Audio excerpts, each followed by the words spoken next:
कपड़े धोने वाली बहू। शादी के पहले से ही विभा को कपड़े धोने का बड़ा शौक था। कभी नल के नीचे तो कभी तालाब के पास। अरे मेरी नीली वाली लुंगी नहीं दिख रही है। विभा की अम्मा, कहाँ रखी है लुंगी? अरे वो तो विभा ने परसों ही धोकर रखी थी आपकी अलमारी में, देखो वहीं होगी। वो ना मैंने आज धो दी, मुझे लगा कि गंदी हो गई होगी। अरे कैसे गंदी हो गई थी? उसे तो मैंने पहना भी नहीं। हे भगवान, इस लड़की के कपड़े धोने की आदत से परेशान हो गया हूँ मैं। जितना तो घर में राशन नहीं आता, उससे कहीं ज्यादा डिटर्जेंट पाउडर का खर्चा है। इसकी शादी करवा दो, शादी जाए अपने घर में ही करे काम, फिर चाहे घर के कपड़े धोने हो या पूरे गांव के।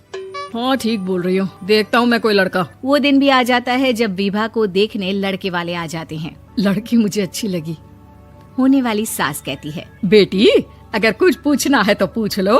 वैसे तो हमारी लड़की बहुत ही शर्मीली है, जो बोल दो वो मान लेती है, इसे क्या पूछना होगा। अरे कैसी बात कर रही हो माँ, मुझे इन लोगों के घर रहना है, सवाल तो कई है। हाँ हाँ बेटा, पूछ लो ना, क्या पूछना है। आप लोगों के घर कपड़े कौन धोता है? सास का मुंह बन जाता है। देखो, अगर तुम ये कहना चाहती हो कि तुम्हें कपड़े धोने नहीं आते तो सुन लो, कपड़े मैं ही धोती हूँ, लेकिन तुम्हारे आ जाने के बाद मैं रुमाल तक नहीं धोऊंगी। अरे चुप रहना भाग्यवान, बहू बेचारी घर आई नहीं, उसे डराना शुरू कर दिया।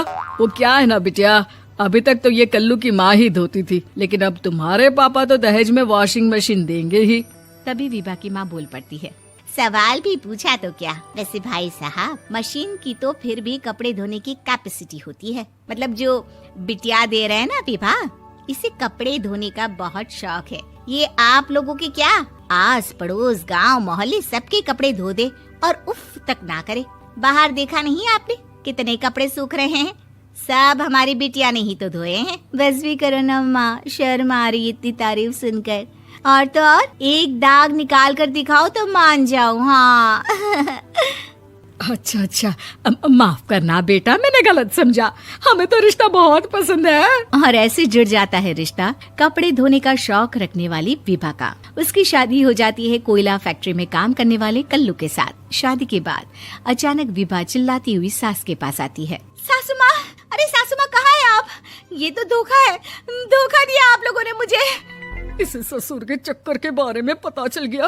अरे तो उसमें तुझे क्यों धोखा मिला है? अरे नल में पानी नहीं आता, कपड़े कैसे कब धुलेंगे? अच्छा अच्छा, तू पानी नहीं आ रहा उसकी बात कर रही है? तो आपने क्या सोचा? कुछ नहीं।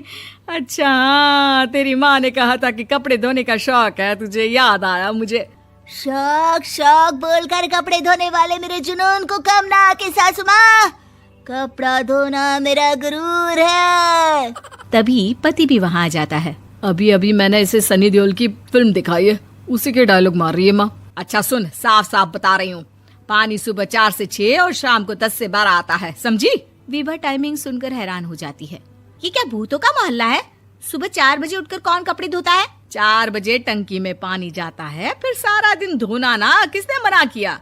अरे कैसी बात कर रही हैं? 200 लीटर की टंकी में कितने कपड़े धो लूंगी मैं, सुबह ही उठ जाऊंगी मैं। अब क्या था, विभा सुबह 4 से लेकर रात के 12 बजे तक कपड़े ही धोती रहती। एक रोज सास पड़ोस से निकलकर कहीं जा रही होती है कि साथ वाली कहती है, हाँ कल्लू की माँ, जरा ये बताओ कि 2 साड़ी है, 2 ब्लाउज और एक पेटीकोट और एक नाड़े वाला लंबा कच्छा।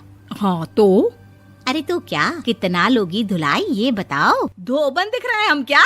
हमारे पति सरकारी नौकरी से अभी अभी रिटायर हुए हैं और बेटा सुपरवाइजर है कोयला फैक्ट्री में। धोबन समझ रखा है हमें? हाय रे कल्लू की अम्मा, माफ कर दो, वो तो मोहल्ले में यही सब बता रहे थे कि तुमने बहू को कपड़ा धुलवाने के काम में लगा दिया है। सास को पड़ोसन की बात सुनकर गुस्सा आ जाता है। वो घर पहुंचती है जहां घर के बाहर ही इतने सारे कपड़े सूख रहे होते हैं जितने कि किसी धोबन के घर पर। अरे ओ कल्लू की दुल्हन, बाहर निकल। माँ जी यहीं आ जाओ, बाथरूम में चादर धो रहे हैं हम। अरे अभी हम धोते हैं, तुमको बाहर निकलो। ये आस पड़ोस वाले बोल रहे हैं कि हम बहू से कपड़े धुलवा धुलवा कर उसे कपड़ा धोने वाली बना दिए हैं। अरे छोड़ो ना माँ जी, किन लोगों की बातों में आती हो? आस पास के लोगों का तो काम ही होता है कि वो किसी तरह सास बहू को लड़ा दे। बहू सारे घर के कपड़े धोती है, ये क्या कम है? बोलिए। सास को भी लग जाता है कि वो बहू का ये सनकीपन नहीं छुड़वा सकती, इससे अच्छा है कि खुद ही चुप हो जाए। एक रोज सास और बहू मंदिर जाते हैं, जहाँ सास की साड़ी वहाँ खड़ी भीख मांगने वाली से मिलती है। माँ जी क्या बात है, आपकी साड़ी उस भिखारन से कितनी मिल रही है ना? हाँ हाँ देखो तो, दोनों की साड़ी मिल रही है। क्या बात है कल्लू की अम्मा, तुम खुद को तो अफसर की बीवी बताती हो और ऐसी सिंपल सी प्लेन साड़ी पहनकर घूमती हो। सिंपल और प्लेन नहीं है ये साड़ी। तो क्या सोने के धागे से फूल बने हैं? कुछ भी सासू माँ, कुछ भी। हाँ बने थे इस साड़ी में सोने के धागे से फूल। मेरे पति लेकर आए थे मद्रास से स्पेशली मेरे लिए 10,000 की। ताहे भाई साहब इस भिखारन के लिए भी सेम टू सेम साड़ी लेकर आए होंगे 10,000 की। सास उस वक्त तो कुछ नहीं कहती, लेकिन बहू के साथ घर आती है और अलमारी से एल्बम निकाल कर लाती है। ये साड़ी देख रही है, ये वही साड़ी है जिसे मैंने अभी पहना था। इस साड़ी में ये जो चमकदार फूल दिख रहे हैं ना, ये सोने के धागों से काढ़े गए हैं। लेकिन तू लोकल वॉशिंग मशीन ब्रश से घिस घिस कर सारे फूलों को निकाल कर साड़ी प्लेन कर दी। मुझे माफ कर दीजिए सासू माँ। और तो और, जब मैंने तुझे तेरी गलती के लिए कुछ नहीं कहा, लेकिन तूने तो सबके सामने मेरा मजाक ही बना दिया। क्यों? बहू को समझ में आ जाता है कि अब से उसका कपड़े धोना बंद।